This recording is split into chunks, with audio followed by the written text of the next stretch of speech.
दोस्तों नमस्कार। मैं doctor Ashish Sharma Desire University से सभी व्यूअर्स का हॉट नोज इंडिया टीवी और डिवाइन मोक्ष के व्यूअर्स का अभिनंदन करता हूं।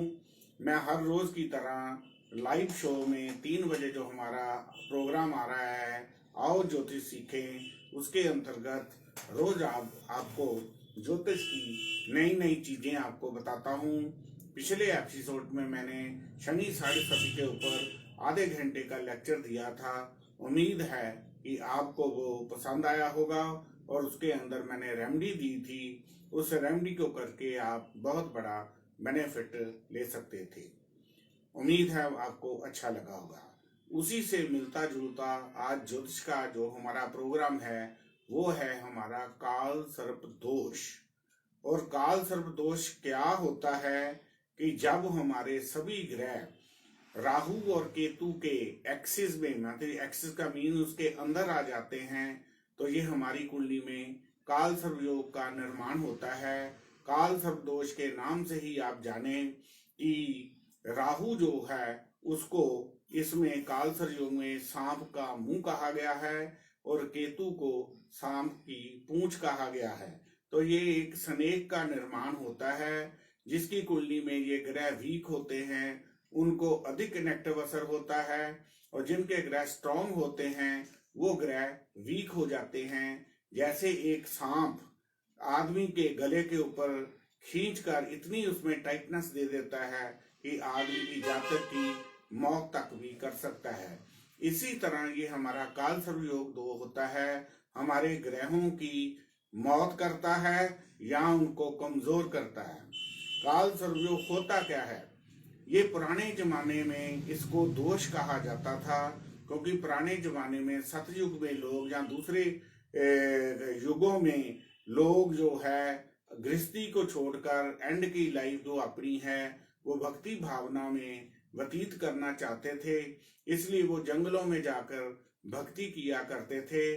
लेकिन कलयुग में ये जो योग जो दोष है ये दोष नहीं होता, ये योग होता है। क्योंकि कलयुगी जीव दुनियावी चीजों की तरफ अधिक भटकता है, इसीलिए हम लोग आज के युग में जंगलों में जाकर भक्ति नहीं करते। तो ये काल सर्प योग हमारे लिए दोष ना होकर योग का काम करता है, क्योंकि इसकी थोड़ी सी रेमेडी भी आप कर लो तो आज जातक की जो आमदन है वो 16 गुना बढ़ जाती है। इसलिए ये कलयुग में ये दोष नहीं है, ये योग का काम करता है। और एक ही हमारा देवी देवता है जिसके गले में सांप होता है, वो हमारे लॉर्ड शिवाजी हैं, जिसके अंदर इसका सारा कंट्रोल होता है।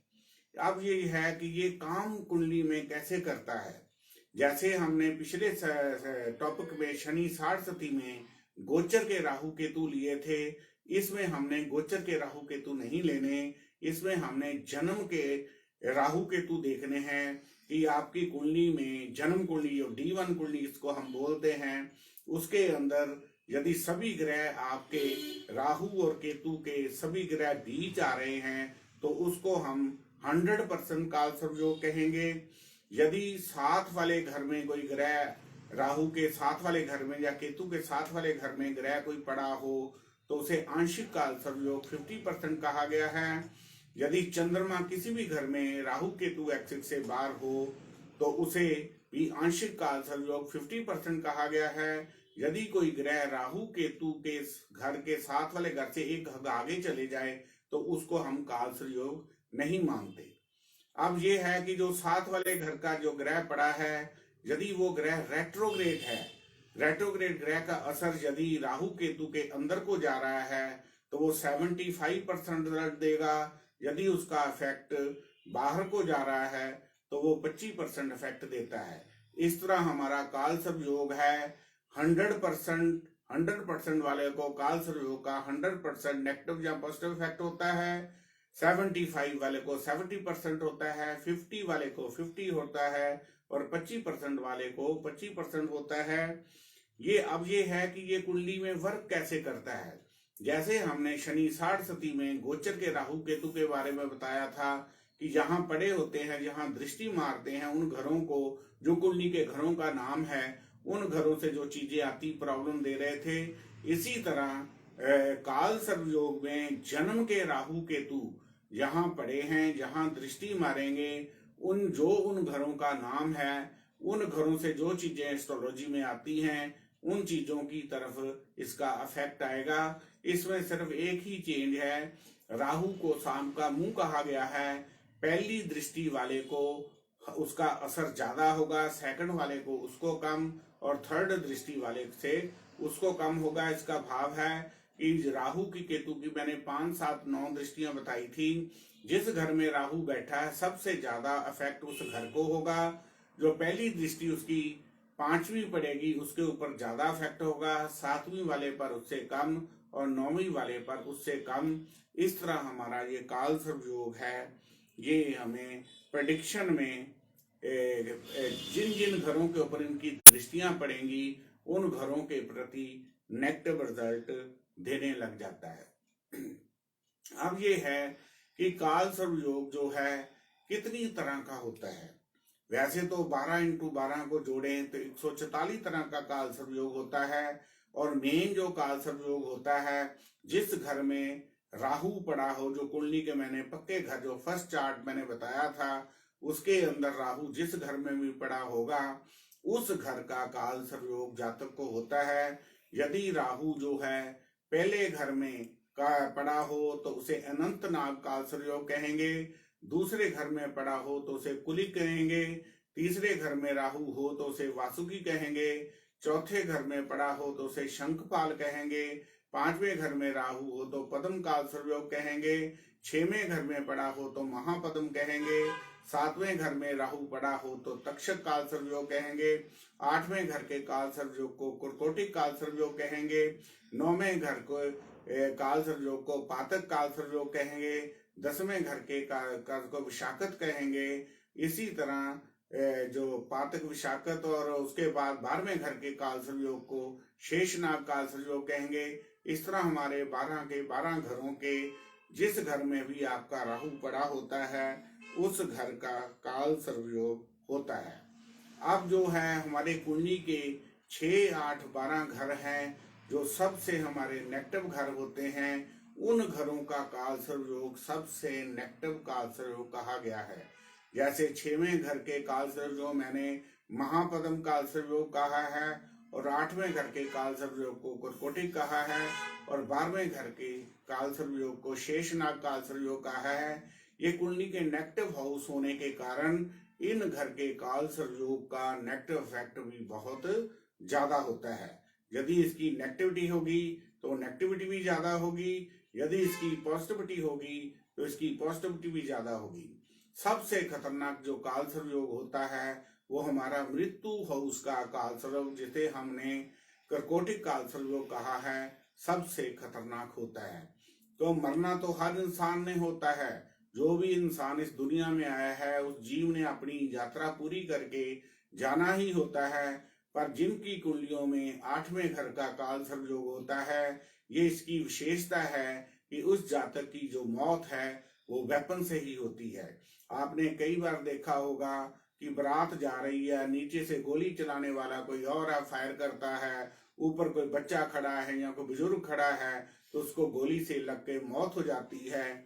ऐसे लोगों की जो मौत होती है तो वो जो है वेपन से होती है। उन कुंडलियों में आमतौर पर देखने में आया है कि उनकी कुंडली में जो काल सर्प योग है वो 8वें घर का कर्कोटिक काल सर्प योग होने के कारण उनकी वेपन से मौत होती है।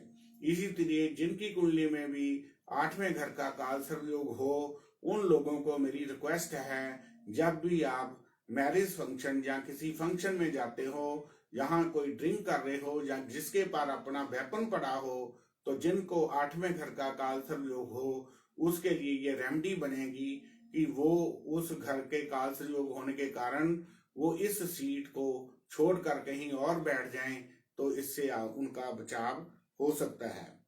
अब ये काल सर्प योग जो है, जो हमारा कैसे वर्क करता है, इसके क्या कुछ विशेषताएं होती हैं, ये कुंडली में कैसे अपना इफेक्ट देता है, हमें कैसे पता चलता है कि कुंडली में काल सर्प योग तो है पर वो उसकी एक्टिवेशन कब होती हैं? काल सर्प योग वालों की निशानी होती है कि वो अपने लिए ना जीकर दूसरों के लिए जीते हैं। अपनी प्रॉपर्टी का वो आनंद खुद नहीं लेते, उसकी प्रॉपर्टी का आनंद है जो रिश्तेदार लेते हैं। आम एस्ट्रोलॉजी में देखा गया है कि काल सर्प योग वाला जातक जिसकी कुंडली में होता है वो फॉरेन में अधिक ज्यादा सेटल होते हैं, घर से दूर सेटल होते हैं। उनको नींद की प्रॉब्लम भी देखी गई है। अब ये है कि हमारी कुंडली में ये काल सर्प योग है, हमें कैसे पता चलेगा कि इसका इफेक्ट पॉजिटिव या नेगेटिव हमारे ऊपर आ रहा है? जब भी हमारी कुंडली में, जो हमने पीछे के टॉपिक कल के टॉपिक में बताया था, शनि 60 अष्टम तैया कांता तैया लगा हो तो जातक का काल सर्प जो कुंडली में हो तो वो एक्टिव हो जाता है। या किसी भी जातक को राहु की महादिशा, अंतर दिशा, प्रत्यंतर दिशा, जैसे जितनी देर की राहु की दिशा लगेगी तब भी उसकी कुंडली में काल सर्प योग जो है एक्टिवेट हो जाते हैं। उसके बाद आता है कि मान लो किसी ग्रह की भी दिशा है, गुरु सूरज की भी जो दिशा है, यदि वो आपका कुंडली में राहु के नक्षत्र में होगा तो गुरु की दिशा में भी आपका जो काल सर्प योग है वो एक्टिवेट हो जाता है।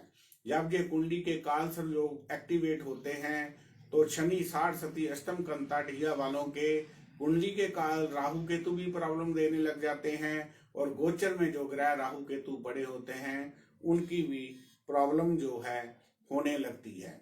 अब क्वेश्चन है कि काल सर्प योग तो हो गया, इसका कलयुग में बेनिफिट भी बहुत है, डरने की जरूरत नहीं है।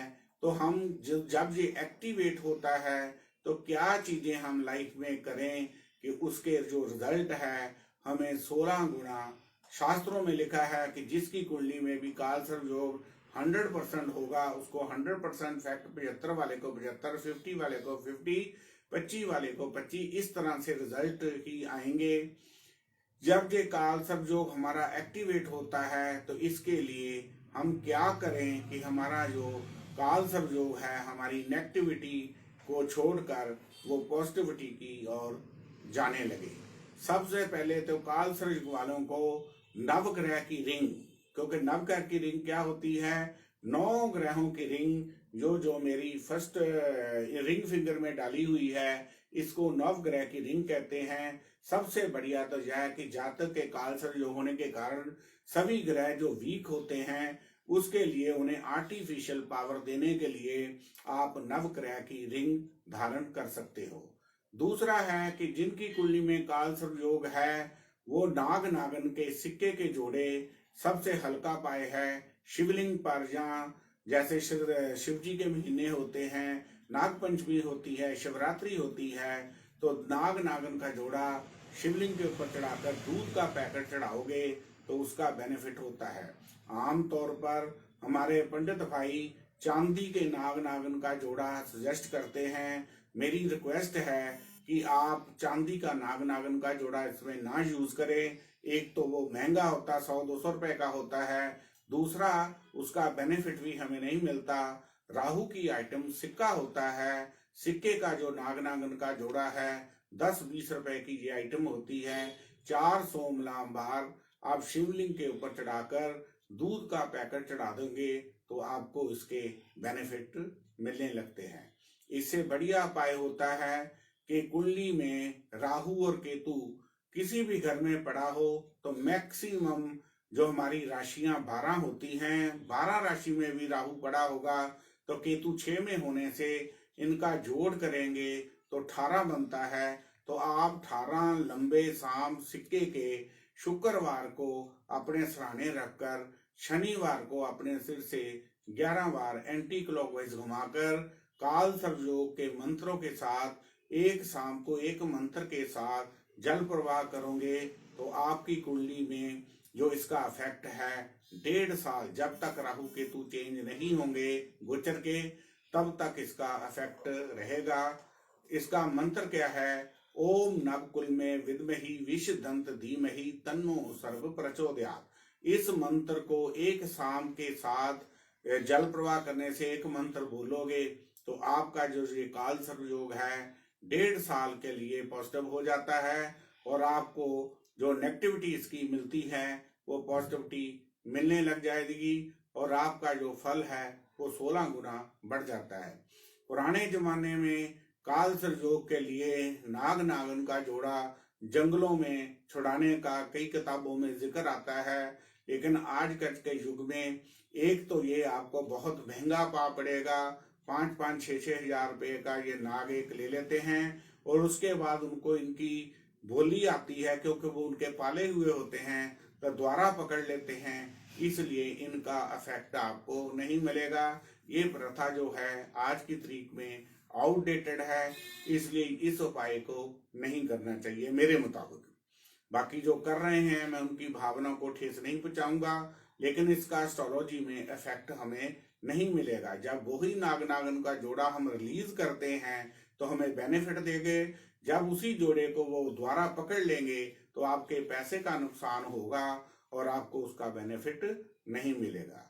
तीसरा है हमारा, क्योंकि मेरी इसके ऊपर पीएचडी शनि 60 सती काल सर्वयोग के ऊपर है, मैं शनि 60 सती काल सर्वयोग की पूजा करवाता हूँ, जो एक विधि है, तांत्रिक विधि है या वैदिक विधि है, इसको मिक्सिंग करके इसको रिजल्ट लिया गया है। ये हम एक घड़ा आटे के सांप जो हैं वो हम जितनी कुंडलियों में काल सर्वयोग होता है, जितने वर्गाकार चार्ट में आगे हमारे 16 डिविजनल चार्ट भी होते हैं, उनके भी कुंडली में वर्गाकार चार्ट में कोई काल सर्वयोग होता है तो हम पूरी कुंडली की स्क्रीनिंग करके जन्म कुंडली को, वर्ष कुंडली को और वर्गाकार कुंडलियों के जितने भी घर के काल सर्वयोग होते हैं उनके अलग अलग आटे के सांप विधि पूर्वक बनाकर मंत्रों के साथ एक घड़ा तैयार करते हैं, जिसकी जो पूजा जो शनिवार को ये हम उपाय करवाते हैं और इसका 11 दिन हम पूजा करने के बाद 11वें दिन मंगलवार को इसको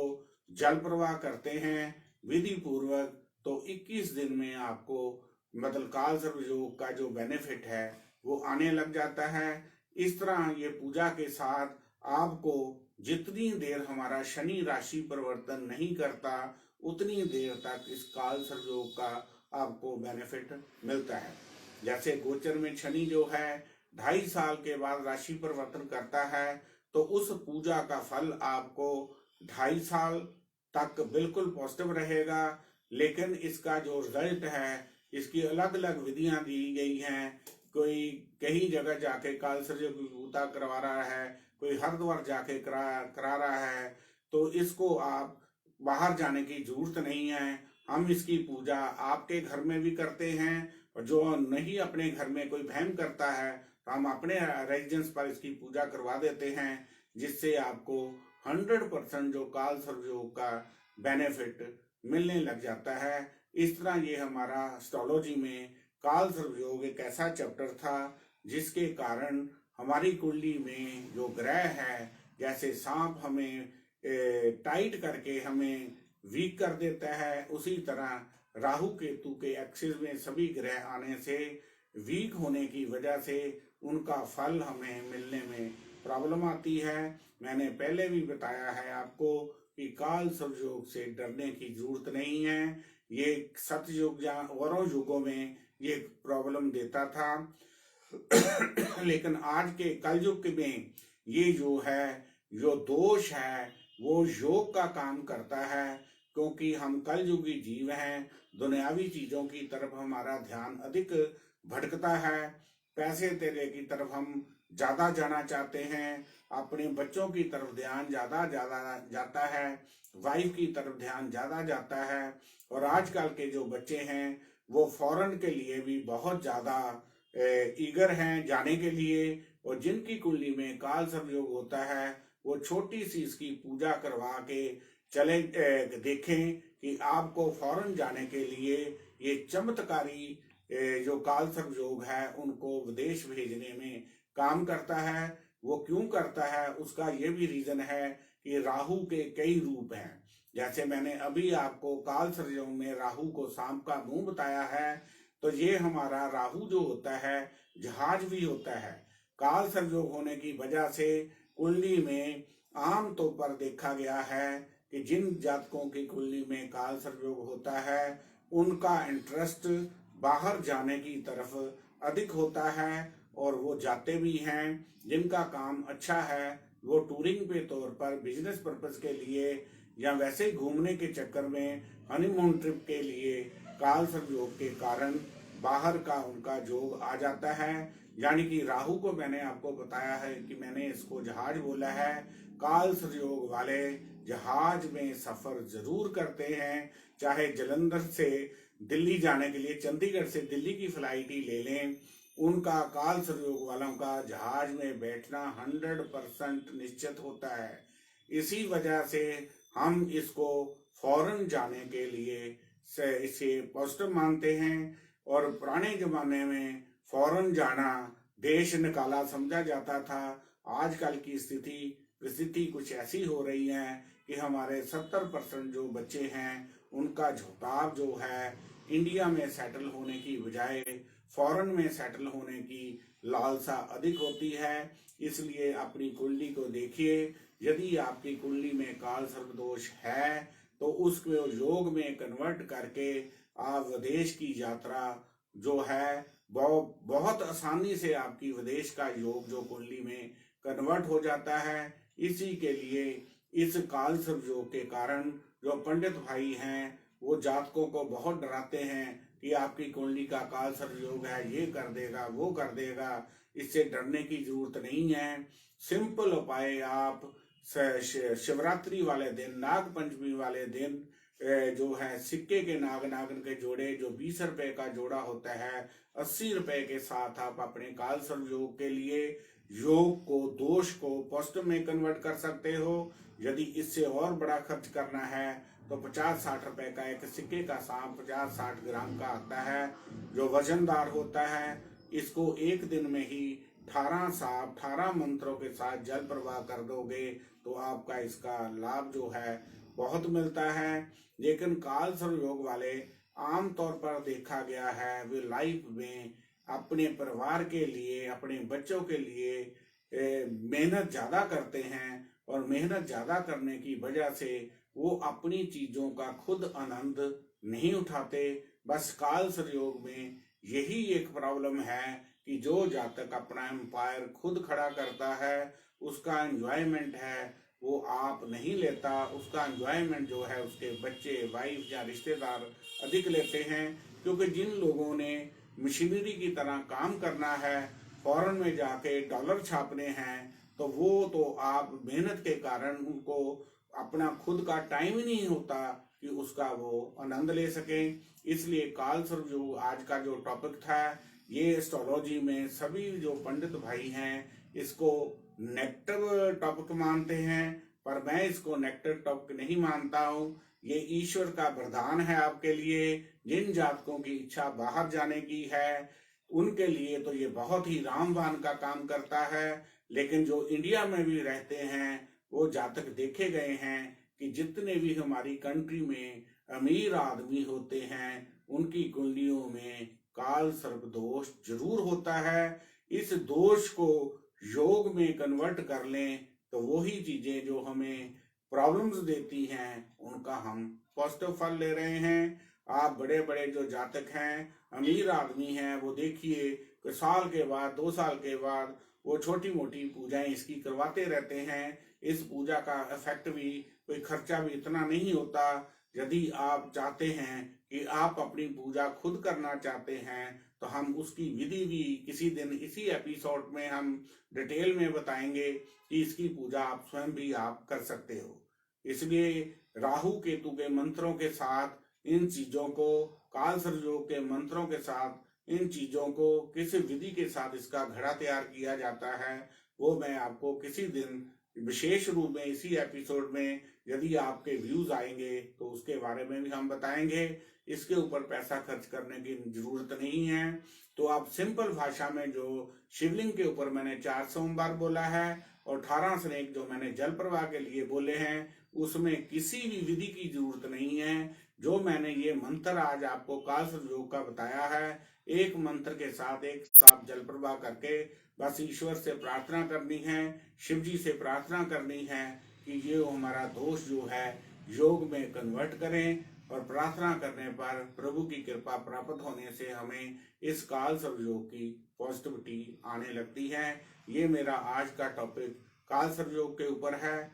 आपको अच्छा लगा हो तो हमारे चैनल को, हॉट नोज इंडिया टीवी और डिवाइन मोक्ष को और मुझे सपोर्ट करने के लिए सब्सक्राइब करें। मैं आपका दोस्त doctor RC Sharma, Desire University से। आपको किसी भी तरह की इसकी टॉपिक के ऊपर कोई शंका हो तो मेरे पर्सनल नंबर 9780050013 9888222326 पर कांटेक्ट कर सकते हो या हमारे चैनल को कांटेक्ट कर सकते हो। धन्यवाद। Doctor RC Sharma, Desire University, Jalandhar.